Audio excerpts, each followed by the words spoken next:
Hi there, I'm Nikita and welcome to another video on my channel. In this video, I will be sharing with you guys my experience of living as a student in Germany for an entire period of 2.5 years while doing masters here. In the past few weeks or past few days, I've seen a lot of emails and queries regarding apartment situation in Germany, and a lot of you have asked me about how my experience was staying as a student here and how did I find an apartment. Was it the apartment that I always wanted, or I had to compromise something?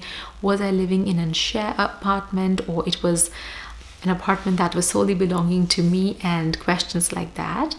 That is why I have decided to make this video where I will share with you guys my experience about this apartment situation. I came to Germany in 20,000. No, I came to Germany in the year 2013, March, and I did not reach Germany before I booked an apartment. It was very clear to me that I wanted an apartment booked before I step in Germany because one, I knew if I would not have an apartment when I reach here, I will have to stay in an Airbnb or in a hotel for at least a few days until I would get an apartment. And I took the worst case scenario. What if I don't get an apartment for like a period of 2 weeks, 3 weeks, or maybe even a month? So I researched what is the price per night if you would book something like cheapest Airbnb, and I was pretty shocked because even if you book the cheapest Airbnb in a tiny town, it would be around 20 to 25 euros a night. And if you would book a hotel, it would be even more expensive. And I did not want to get that kind of expenses in the very first month of me reaching there in Germany. So I made sure that I should have an apartment before I reach. And I did have an apartment. I was lucky enough because I got selected in a university where we have this entire department which handles international students, and every doubt and everything that is related to their stay in Germany. So be it visa application or visa extension, be it a blocked account, or be it going to a bank and opening a new account, I contacted them.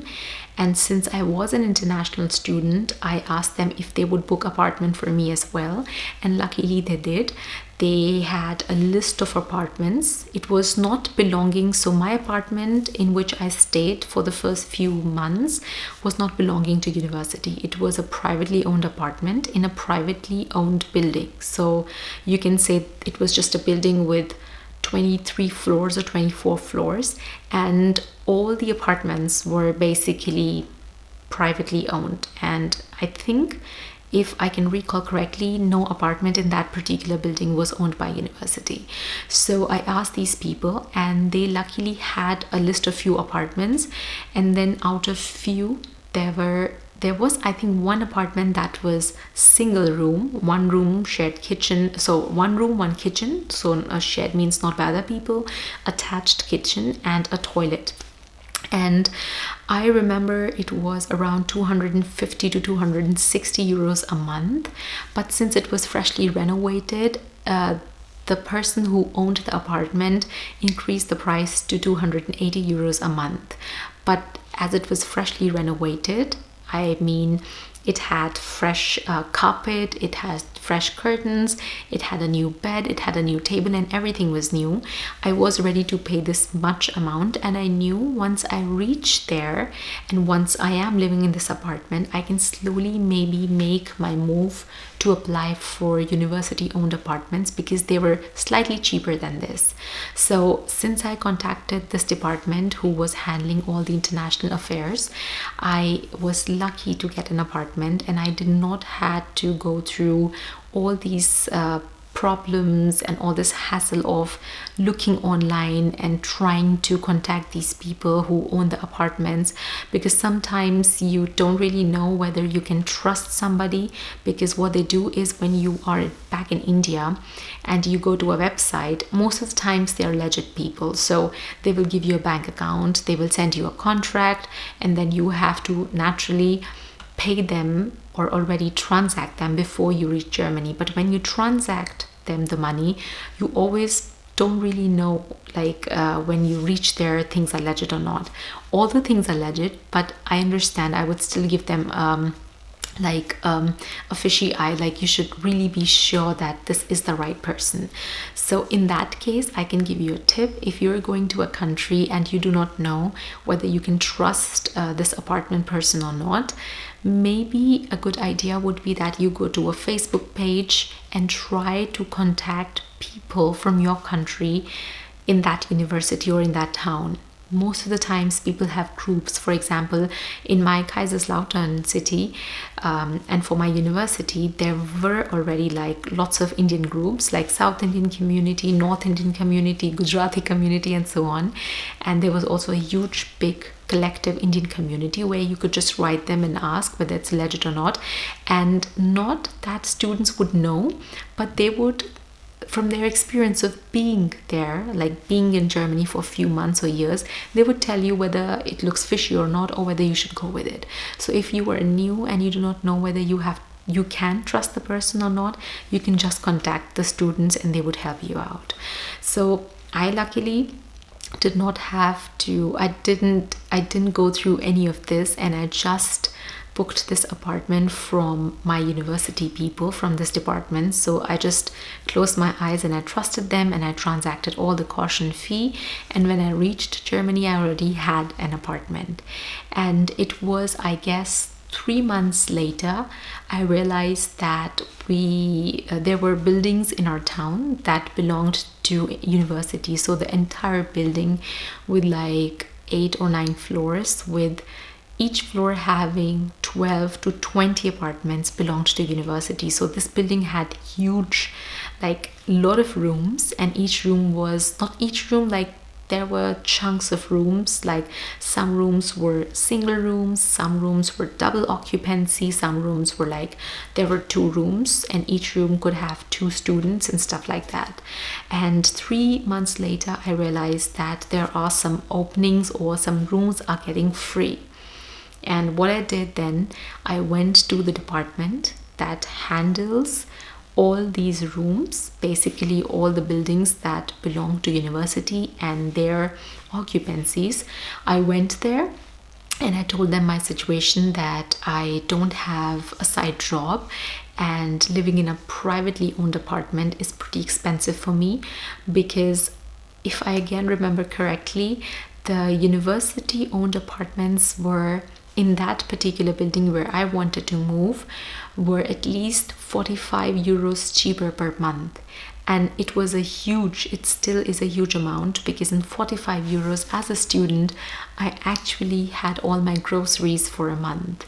So I told them that I don't have a side job and I would really like to switch to a student apartment. Plus I told them that it's a little bit closer to university so I can walk, it's nice. And luckily there was a friend of mine who had moved a month before me from my building to that university owned apartment building, and she told me that she knew somebody who was leaving his room.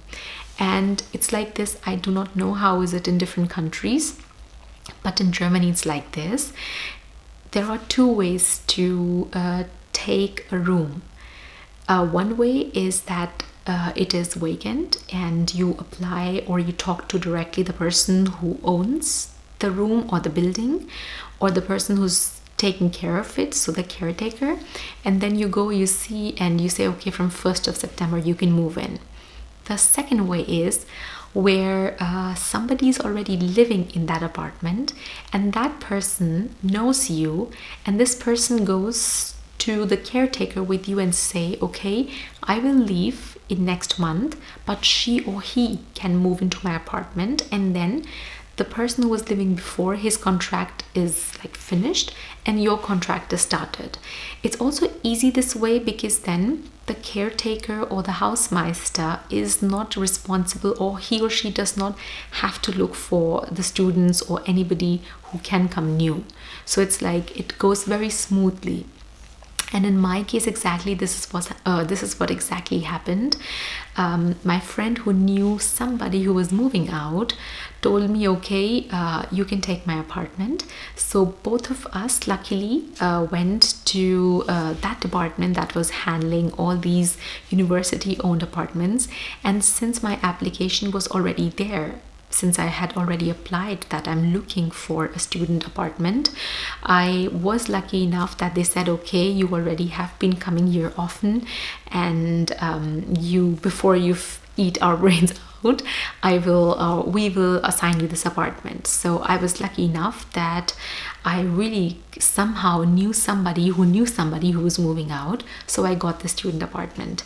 So one benefit of student apartment was that it was 45 euros or 50 euros roughly cheaper, which could actually get me money to buy my groceries. Another benefit of student apartment was I had internet in that apartment after like few months or something. So it's like this when you come here to Germany, or I think to any country, and if you go to an apartment or a house to stay, you have to pay, or you have to at least first buy your own router, your internet connection, and then you pay for it monthly. But for this university owned apartment, I had my router, but since I had university internet, I already had an account. I didn't really had to go through much of the internet work. So I also had like university internet speed, university internet range, and everything was really going flawless. The plus point was when you have university connection, there are certain sites you can just easily access, otherwise you have to use a VPN. So when I was living in the apartment where I did not have university internet, which is called EduRoam here, I had to go through my VPN, and VPN is kind of slow, so it was really not so smooth while accessing internet when it came to reading papers or books online. But when I was in the student apartment, I of course had EduRoam. I did not have to switch to this VPN, and everything was working pretty nicely.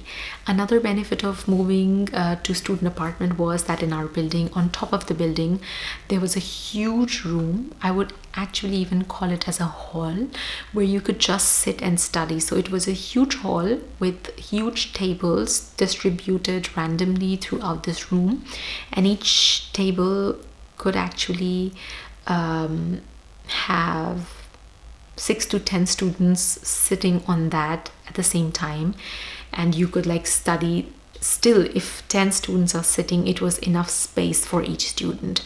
So this was very beneficial because each time I was bored in my tiny room of 22 square meters, I would just take my laptop, my notes, and something to drink or eat with me on the top floor, and I would just sit and read or study, because sometimes it happens that in the room you are bored or it's too sleepy, and when you go to another room or hall where you see others are studying as well, you get motivated.